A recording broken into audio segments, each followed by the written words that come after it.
Councillor আরেকবার বলছি, প্রত্যেক কাউন্সিলর সপ্তাহে একদিন এরিয়া ভিজিট করবেন। প্রত্যেক এমএলএ সপ্তাহে একদিন, মাফ করবেন, 6 মাস পর পর একদিন এরিয়া ভিজিট করবেন।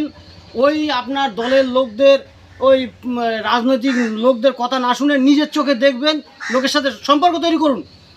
আর এমপিরা বছরে একবার অন্তত।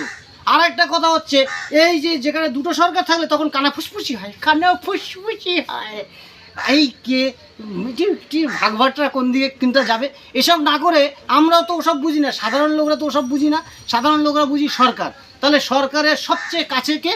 আমাদের এই সাধারণ মানুষদের মধ্যে মানুষের সবচেয়ে কাছে হচ্ছে কাউন্সিলর। কাউন্সিলের ওপরে কে আছেন? উনি কার কাছে বলবেন? এমএলএর কাছে। এমএলএ কার কাছে বলবেন? এমপির কাছে। তাহলে এমপি যদি দেখা যাচ্ছে কোনো কারণে একটা অন্য রাজনৈতিক দলের হলো, তখনই একটা আলাদা রকম একটা হিসেব